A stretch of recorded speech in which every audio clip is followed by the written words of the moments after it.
বন্ধুরা, এই মুহূর্তে যে ব্রেকিং আপডেটটা বেরিয়ে আসছে সেটা হচ্ছে এটাই যে চীন পাকিস্তানকে ভালোবাসা দেখিয়ে ঝটপট তারা তাদের PL-15 মিসাইলকে পাঠিয়ে দিয়েছে। তাহলে একটা সহজ প্রশ্ন আপনাদের আসতেই পারে যে এর টক্করে ভারতের কাছে কি কোনো এমন টাইপের মিসাইল আছে, বা ভারতের কাছে থাকা মিসাইল দিয়ে পাকিস্তানের এই মিসাইলকে কি টক্কর দিতে পারবে? কিন্তু আপনারা বিশ্বাস করুন, এখনকার যে ডাটা অনুসারে আপনাদের তথ্য দেব সেটা অনেকটা চমকানোর মতো।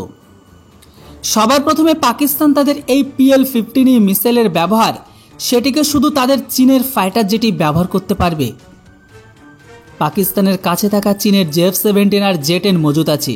PL-15 মিসাইল অলরেডি একটি বিয়ন্ড ভিজুয়াল একটি মিসাইল, ঠিক তেমনটাই যেমনটা ভারতের আজকের দিনে অস্ত্র MK-1।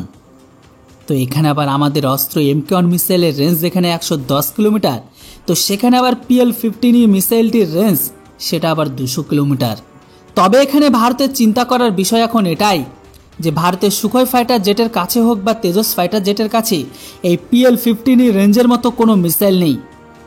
সেখানে আবার সুখোয়ের কাছে R-77 R-27 এর মতো মিসাইল মজুত আছে, যেগুলোর রেঞ্জ 130 কিলোমিটারের মধ্যে। সেখানে আবার অস্ত্র মিসাইলের রেঞ্জ 110 কিলোমিটার। সেখানে আবার আমাদের অস্ত্র MK-2 আর MK-3 এগুলো ভবিষ্যতের মিসাইল। মানে এখানে যদি পাকিস্তানের ফাইটার জেট চীনি PL-15 মিসাইলের সাথে যুক্ত থাকে, তাহলে এখানে ভারতের সুখোই আর তেজস তার হাত থেকে বাঁচতে হবে।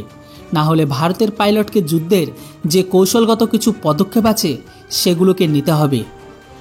ভারতের সুখোই ফাইটার জেট হোক বা তেজস ফাইটার জেটের পাইলটকে চীনের PL-15 মিসাইলের হাত থেকে বাঁচার জন্য চীনের ফাইটারের সাথে ডগ ফাইট করতে হবে।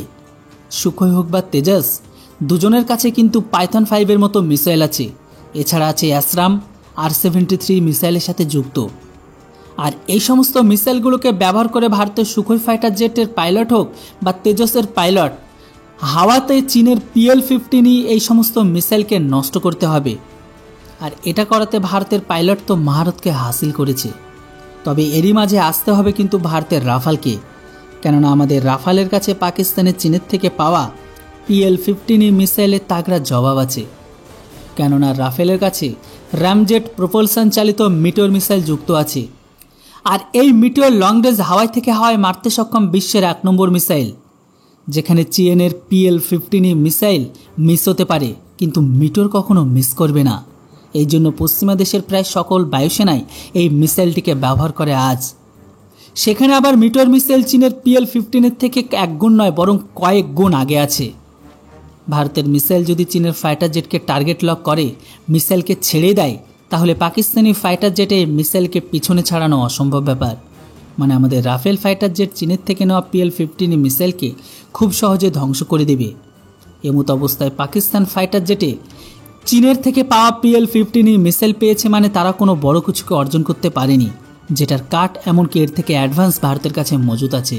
তবে দেখার বিষয় এটাই, সেটা আকাশ যুদ্ধে প্রমাণিত হবে কে বেশি ক্ষমতাশালী।